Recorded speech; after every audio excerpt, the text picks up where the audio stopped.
Em nome do Pai, do Filho e do Espírito Santo. Amém. Oi Maria, cheia de graça, o Senhor é convosco, bendita sois vós entre as mulheres, bendito é o fruto do vosso ventre, Jesus.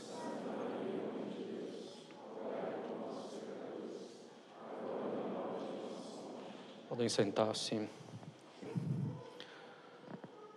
Os caros católicos, no seu livro A Alma de Todo Apostolado, livro muitíssimo elogiado por São Pio X, livro que se tornou até mesmo o livro de cabeceira de São Pio X, nesse livro, A Alma de Todo Apostolado, Dom Chotard fala de um erro que pode parecer curioso na vida católica. Ele fala da heresia das obras. Ele descreve essa heresia como sendo a atividade febril substituindo-se à ação de Deus. A graça sendo negligenciada, o orgulho humano querendo destronar Jesus e a vida sobrenatural, o poder da oração e a economia da redenção sendo relegados ao plano das abstrações. Podemos dizer que essa heresia das obras é, então, uma atividade exterior intensa, sob pretexto de difusão do Evangelho, sob pretexto de glória de Deus, sob pretexto de favorecer o reinado social de nosso Senhor Jesus Cristo, mas é uma ação que desconsidera o essencial, que desconsidera a alma das obras exteriores, essa alma que é a vida intensa de união com nosso Senhor, uma vida interior intensa que vem da oração, que vem de uma vida de recolhimento, mesmo em meio às atividades cotidianas. Dom Chotard diz que essa heresia das obras está bem longe de ser um caso imaginário e que a análise das almas revela que ela é, na verdade, bem frequente. Ela tem graus diferentes, mas é bem frequente, diz ele, nesse século de naturalismo em que os homens julgam, sobretudo pelas aparências, e que julgam uma obra como se ela dependesse, sobretudo, de sua organização. Assim era há um século, quando escreveu Dom Chotard.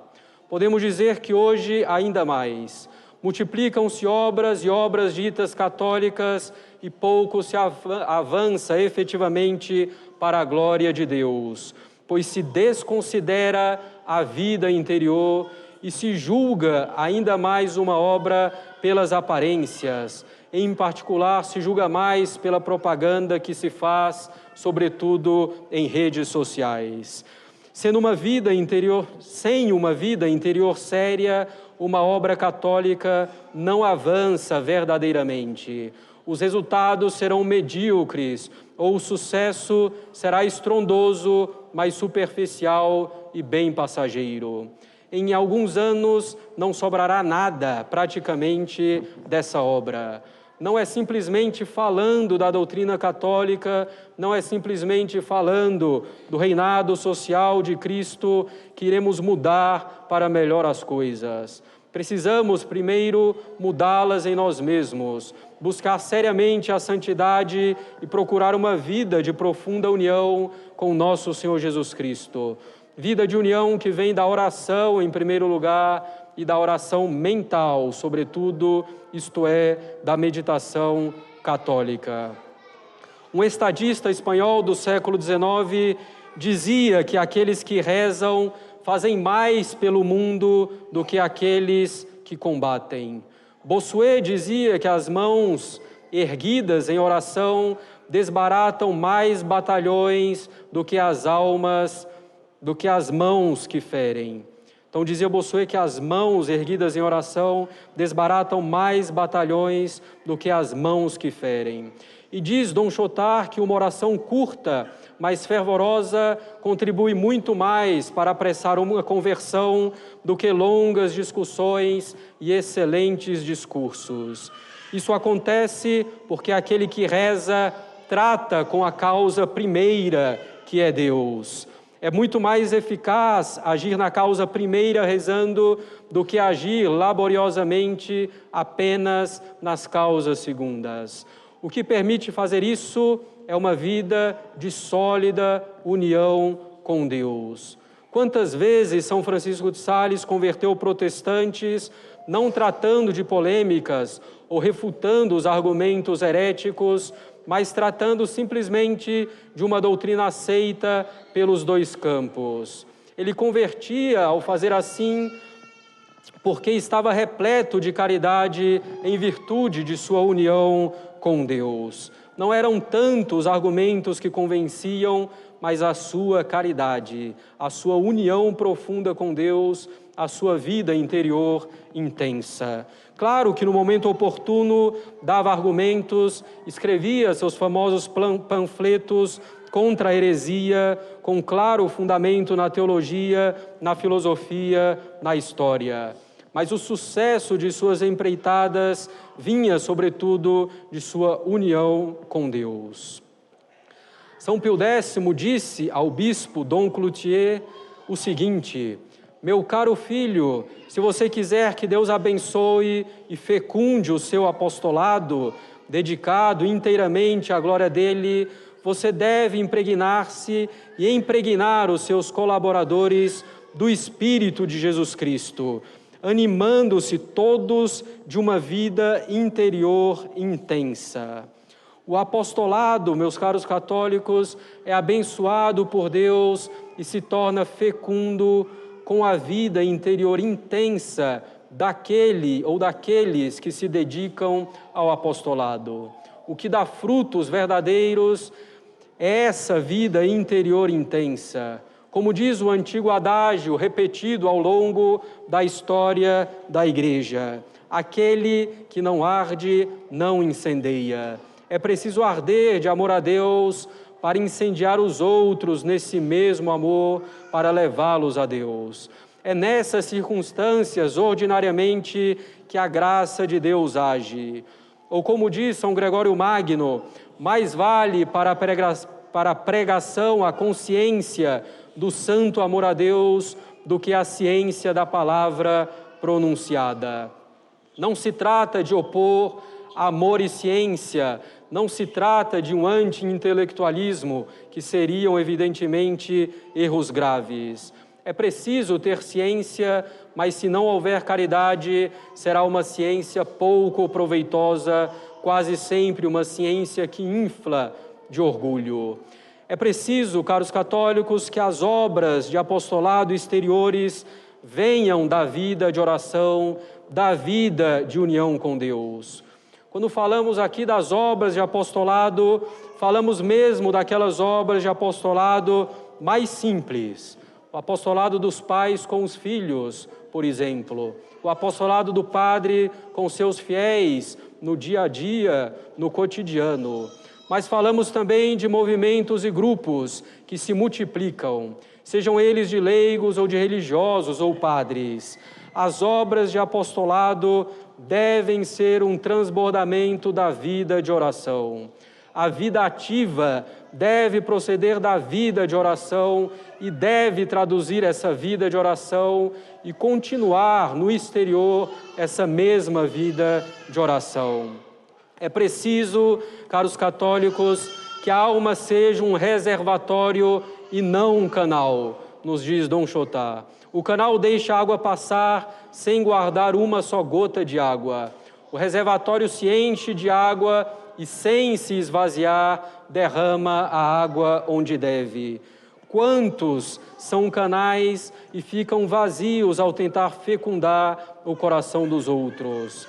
As obras exteriores, assim, se multiplicam, mas não dão frutos duradouros e profundos, pois não procedem da vida de oração. Muitos encontram numerosos pretextos para não se dedicar à vida de oração antes de se entregar a obras de apostolado. Um dos principais pretextos é o bem das almas, a glória de Deus. Tenho que me entregar às atividades para ajudar meu próximo a caminhar para Deus, não posso esperar. Deixam assim uma vida de oração sólida, uma vida interior intensa. Deixam-na por má compreensão de como Deus age, ou deixam-na também por pusilanimidade, por covardia, por fraqueza. Porque, de fato, caros católicos, A vida interior, com a oração e todo o esforço de reforma de si mesmo para se conformar a Deus, é o trabalho mais árduo que existe. Diante disso, e se justificando com as atividades apostólicas, muitos abandonam essa vida interior. É mais fácil passar horas trabalhando, se agitando e propagandeando feitos aparentes e iniciativas do que fazer meia hora de meditação. O trabalho da vida interior é mais árduo do que o trabalho físico e do que o trabalho intelectual. É, porém, também o que mais traz paz verdadeira para a alma e é o mais importante. É o que mais dá fruto para as almas. Mas não chama, talvez, essa dedicação à vida interior tanta atenção. Ao contrário, exige humildade, grande perseverança e renúncia de si mesmo. O barulho e a agitação fazem pouco bem. O bem faz pouco barulho, como diz também Dom Chotá. A vida interior não tem nada, caros católicos, de egoísta e de estéril. Nossa Senhora e São José não fizeram obras de apostolado exterior. Foi pela vida interior intensa, pelos méritos das orações e dos sacrifícios, pela vida de conformidade plena com a vontade de Deus, que Nossa Senhora se tornou Rainha dos Apóstolos e São José, o padroeiro da Igreja Universal. Além disso, caros católicos, não tem sentido cuidar das outras almas sem cuidar primeiro da nossa própria alma. Assim dizia Santo Afonso: eu amo Jesus Cristo e por isso tenho ardente desejo de lhe dar almas, primeiro a minha, depois um número incalculável de outras almas. O secretário de São Bernardo dizia dele: primeiro o santo era todo para si e só então era todo para todos. Não adianta querer conquistar as almas, meus caros católicos, se não lutamos seriamente para conquistar a nossa própria alma para Deus. Será um apostolado fadado ao fracasso ou um sucesso imediato e passageiro que é idêntico ao fracasso.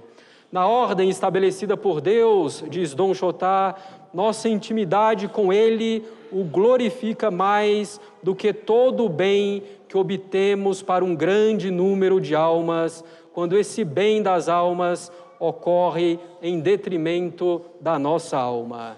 Assim, algumas vezes, Deus permite que uma obra exterior desapareça se Ele vê que tal obra se torna um obstáculo para a alma que a realiza. O demônio, por sua vez, caros católicos, não hesita em favorecer um apostolado com um sucesso superficial, se com isso ele impede que a alma avance na vida interior. Pois o demônio sabe que o verdadeiro tesouro está na vida interior, que é isso que converte efetivamente as almas, que é isso que faz avançar realmente o reinado de Cristo. O demônio entende esse fato, mas muitos católicos não querem entender que a alma de todo apostolado, do apostolado familiar ao mais exterior, que a alma de todo apostolado é a vida de união com Deus, que vem sobretudo da oração. Além disso, aquele que se entrega febrilmente a obras, sem ter uma vida de oração sólida, coloca em sério risco a sua alma. Se essa alma se entrega ao apostolado e não reza seriamente, se tornará tíbia rapidamente, se ainda não o é. E irá chegar a pecados mais graves. A experiência mostra exatamente isso, caros católicos. As obras de apostolado exteriores rapidamente se deslocam de Deus para os homens, para que sejam aplaudidos, reconhecidos, estimados, para que recebam likes e elogios e apoios de muita gente. Assim, se torna a obra de apostolado exterior quando não está fundada em vida de oração intensa. Dizem que é para a glória de Deus, para o reinado social de nosso Senhor, para o bem das almas, mas o eixo, pouco a pouco, se torna o apóstolo, quer dizer, o homem ou o grupo, ele mesmo. Compreendamos bem, não estamos nos opondo ao estudo da religião católica, nem tampouco ao apostolado. Estamos dizendo que o apostolado deve ser o transbordamento de uma vida interior intensa para que dê frutos. Estamos dizendo que o estudo da doutrina católica, para dar frutos, tanto para aquele que estuda quanto para os outros, deve ser um estudo humilde, guiado pela caridade. Infelizmente, é bem raro encontrarmos isso nas obras de apostolado exterior. Mais uma vez, não se trata de se opor às obras exteriores de apostolado, mas de fazê-las bem feitas, quando Deus nos der alguma missão, ainda que seja o apostolado na família. Quer dizer que a base, a finalidade e os meios de uma obra exterior de apostolado devem estar sempre impregnados de vida interior. E se a obra de apostolado estiver assim impregnada de vida interior, a própria obra de apostolado aumentará a vida interior no lugar de dissipá-la. Multipliquem-se as iniciativas de todo gênero, como se tem multiplicado há tanto tempo. Iniciativas católicas de todas as tonalidades em todos os campos. Multipliquem-se confrarias, grupos, irmandades, associações e centros culturais católicos, movimentos, jornais e revistas, blogs e sites católicos, ações políticas. Multipliquem-se todas essas coisas. Multipliquem-se mesmo as capelas, as igrejas, os mosteiros, as catedrais, as escolas católicas. Multipliquem-se todas essas iniciativas. Se não houver vida interior intensa, o avanço no sentido do bem das almas e da glória de Deus será superficial e passageiro. E o demônio vai jogando e tentando nos confortar com a quantidade dessas iniciativas, com a multiplicação delas e com as obras exteriores, nos afundando nessa falsa solução, sem que estejamos apoiados numa vida interior intensa. E muitas dessas iniciativas não somente não são sustentadas por vida interior intensa, como se baseiam em grande confusão de princípios e em tentativa de conciliar Deus e o mundo. Caros católicos, quando houver almas interiores, aí sim se mudará a face da terra. Almas interiores ancoradas, claro, na doutrina católica. E não estamos aqui dizendo que cada um deve recolher-se em clausura ou num convento. Cada um, no seu estado de vida, pode e deve ter uma vida interior intensa, uma vida de oração intensa. E quanto mais tivermos ocupações, mais devemos ter uma vida de oração intensa e de qualidade, sem o que iremos sucumbir sem frutos. Quando houver então, caros católicos, almas interiores, aí sim se mudará a face da terra. Almas interiores ancoradas, claro, na doutrina católica. A vida de união profunda com Nosso Senhor é condição para a fecundidade das obras de apostolado. A vida interior atrai as bênçãos de Deus, ela faz que o apóstolo santifique os outros pelo seu exemplo, ela produz no apóstolo uma irradiação sobrenatural que atinge todas as suas obras, contaminando, por assim dizer, os outros com essa irradiação sobrenatural. A vida interior dá ao apóstolo a verdadeira eloquência evangélica. E como a vida interior gera a vida interior, os resultados nas almas são profundos e duradouros. A alma de todo apostolado é a vida de união com nosso Senhor. Busquemos, caros católicos, essa união profunda com nosso Senhor Jesus Cristo, que começa por uma vida de oração sólida e bem ordenada. Em nome do Pai, do Filho e do Espírito Santo. Aleluia.